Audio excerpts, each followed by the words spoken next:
নমস্কাৰ বন্ধু-বান্ধৱী সকল মই আগৰ ভিডিঅ'ত ক্লাছ 10 ৰ মেথছৰ 12.2 ৰ এক্সাৰসাইজ নম্বৰ 1 টো অতি সহজতে কৰাই দিছো যোনে সেই ভিডিঅ'টো চোৱা নাই আগৰ ভিডিঅ'টো চাই লবা তেনেহলে এই কোৱেশ্চন নম্বৰ 2 টো আজি অতি সহজতে বুজি লবা যোনে ভিডিঅ'টো চাইছা তো ভিডিঅ'টো ভাল লাগিলে সাবস্ক্ৰাইব কৰিবলৈ নাপাহৰিবা তেনেহলে আহক ভিডিঅ'টো ষ্টাৰ্ট কৰো 22 সেন্টিমিটাৰ পৰিধিযুক্ত এটা বৃত্তৰ চুকৰ কালি নিৰ্ণয় কৰা মানে কি দিয়া আছে ইয়াত বৃত্ত এটাৰ পৰিধি দিয়া আছে আৰু কি দিয়া আছে এটা চুকৰ কালি এটা বৃত্ত চুকৰ কালি কিমান থাকে 90 ডিগ্ৰী থাকে এটো আগতীয়াকৈ জানি লোৱা যে বৃত্ত এটাৰ চুকৰ কালি এই চুকটোৰ কালি কিমান থাকে এটা 90 ডিগ্ৰী থাকে এই এটা চুক এনেকুৱা সৃষ্টি হয় বৃত্তৰ চুক সৃষ্টি হয় আৰু এইটো কিমান ডিগ্ৰী হয় 90 ডিগ্ৰী হয় এটা বৃত্তৰ কেইটা চুক আঁকিব পাৰি চাৰিটা চুক আঁকিব পাৰি সেই কাৰণে এটা চুকত কিমান থাকে 90 ডিগ্ৰী আৰু এটা 90 থাকিলে 180 আৰু 180 কিমানত 360 ডিগ্ৰী সেই কাৰণে বৃত্ত চাৰিটা কোণ একেলগে মিলাই কিমান হ'ব লাগিব 360 ডিগ্ৰী হ'ব লাগিব আৰু 60 ডিগ্ৰীত এটা কোণত কিমান পৰিছে 90 কৰি পৰিছে আৰু ইয়াত দিয়া আছে কি চাওকচোন 22 সেন্টিমিটাৰ পৰিধি যুক্ত মানে ইয়াত বৃত্তৰ পৰিধি কিমান দিয়া আছে 22 দিয়া আছে কি দিয়া নাই ইয়াত আৰু মানটো দিয়া নাই সেই কাৰণে আমি এই বৃত্তৰ পৰিধিৰ পৰা আমি কি ওলাব পাৰো আৰু মানটো ওলাব পাৰো কেনেকৈ ওলাম বৃত্তৰ পৰিধি কি দিয়া 22 দিয়া আছে তেনেহলে বৃত্তৰ পৰিধি কালি সূত্ৰ কি আছিল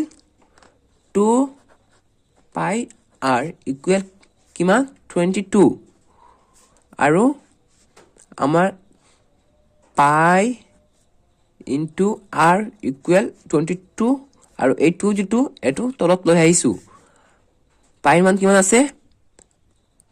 22 ভাগৰ 7 into r equal এইটো 2 11 22 এটো কটাকটি কৰি কিমান হ'ব 11 হ'ব এতিয়া আমাৰ r মানটো আগত ওলাব লাগিব তেনেহলে r মই r টো ডাইন সাইডত ৰাখিলো আৰু into 22 টো জায়গা ৰাখিলো ইকুৱেল 11 into 7 টো ইয়াত কি হৈ আছে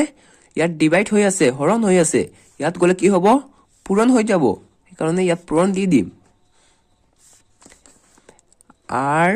into 22 ইকুৱেল 7 11 77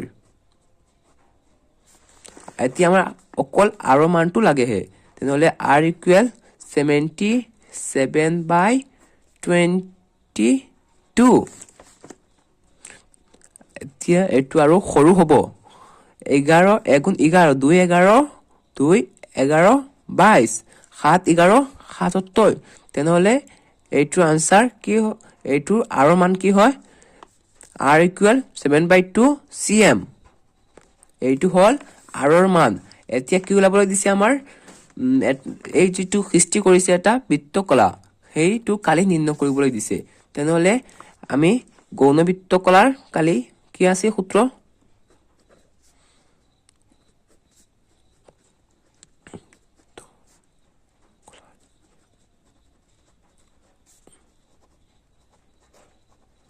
কালি ইকুৱেল থিটা বাই 360 into পাই r স্কয়াৰ আৰু মানটো পাই লৈছো এতিয়া থিটা কিমান কৈছিলো এটা চুক বুলি ক'লে 90 ডিগ্ৰী হ'ব থিটা মান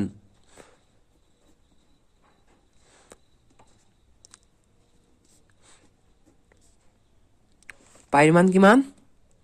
22/7 into আৰু মান 7/2 into 7/2 আগতে কৈ দিছো যে স্কয়াৰ থাকিলে কি হয় দুবাৰকৈ লিখিব লাগিব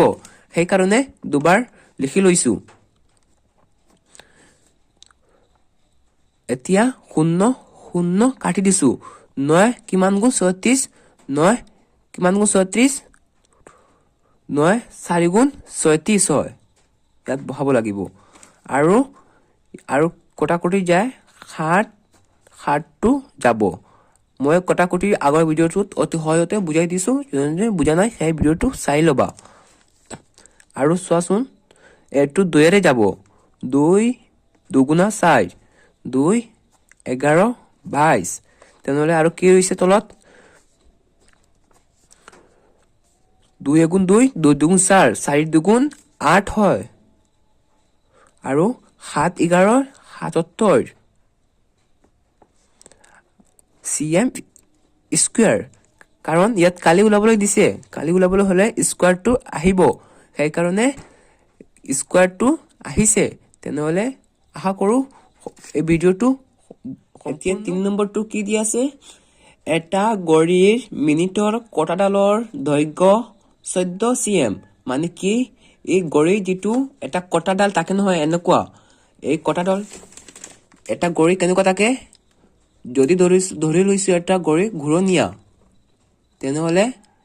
এটা কটাডাল এনেকুৱা থাকে এই কেন্দ্ৰৰ পৰা এটা কটাডাল থাকে তেনেহলে এইটো আমি কি বুলি ধৰিব পাৰো r বুলি ধৰিব পাৰো এইটো কিমান দিয়া আছে ইয়াত দিয়া আছে কটাডালৰ দৈৰ্ঘ্য 14 সেন্টিমিটাৰ এইটো কি হ'ব 14 সেন্টিমিটাৰ আৰু কি কৈছে ইয়াত কি কৈছে 5 মিটাৰত 5 মিনিটত গড়িৰ কটাডালৰ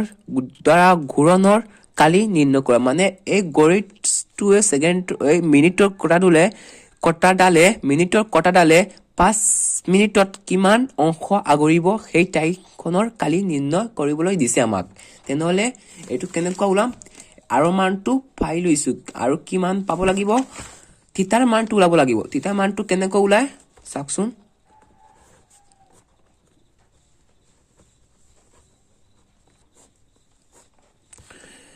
ইয়াত থিতা ইকুৱেল থিতা কেনেকৈ ওলাব লাগিব থিতা ইকুৱেল 360 এটা বৃত্ত কালি কিমান হয় 360 হয় তেনেহলে 360 টো লিখি লম আৰু কি হৈছে তলত কি দি মাৰিম এটা কিমান মিনিটে 1 ঘন্টা হয় 60 মিনিটে 60 টো বহাই আৰু ইয়াত বহি দিয়া আছিল 5 মিনিটত কিমান ঘূৰিব পাৰিব সেই কাৰণে ইয়াত 5 টো বহাই লম তেনেহলে আমাৰ থিতাৰ মানটো উলাই যাব 0 0 কাটি যাব 6 6 গুণ 36 6 6 গুণ 36 আৰু 5 5 এৰে এইটো পূৰণ মাৰি যিমান উলাব সেইটো বহালে হৈ যাব 6 into 5 equal 30 থিতা মান কিমান উলাইছে 30 থিতা মান 30 তেনেহলে r দিয়া আছে ইয়াত r equal 14 cm তেনেহলে আমি কি লাভ পাৰিম এই বৃত্ত যদি 5 মিনিটৰ যদি ইমান ঘূৰিছে তেনেহলে এই বৃত্তকলাৰ কালিটো আমালোকে নিৰ্ণয় কৰিব পাৰো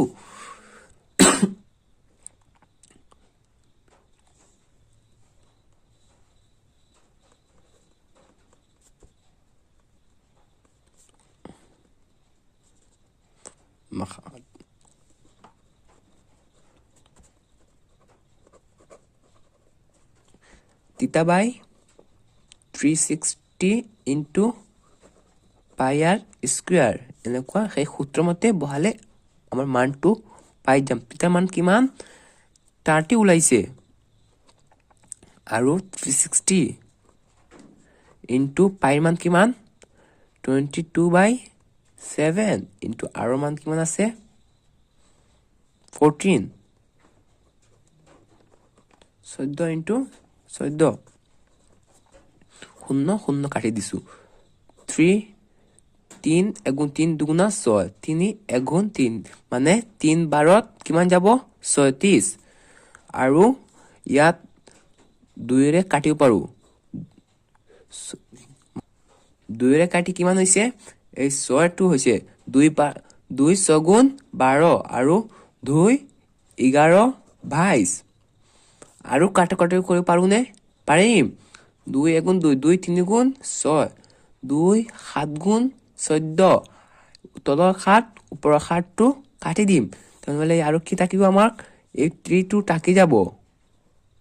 আৰু 11 14 এ পূৰণ কৰি যিমান উলাব 14 into 11 4 এগুণ 4 1 এগুণ 1 4 1 4 5 1 1 5 4 by 3 cm square সেইটো হল আমাৰ এই 3 নম্বৰটোৰ আনসাৰ CM স্কোয়াৰ এইটো হ'ল আনসাৰ তো বন্ধু বান্ধৱীসকল কেনে লাগিছে ভিডিঅ'টো আশা কৰোঁ সকলো ভালে লাগিছে যদি ভিডিঅ'টোত কোনো এটা বুজা নাই তেনেহ'লে কমেণ্টত সুধিব পাৰিবা আৰু বন্ধু বান্ধৱীসকল যদি আমাৰ চেনেলটোত তাকি ভাল লাগে তেনেহ'লে ছাবস্ক্ৰাইব কৰিবলৈ নাপাহৰিবা কিন্তু আপোনাৰ উৎসাহত মই এটা ভিডিঅ' বনাবলৈ পাৰোঁ আপোনালোকে ছাপোৰ্ট কৰিলে সেই ভিডিঅ'টো অতি ধুনীয়া হিচাপে বনাব পাৰিম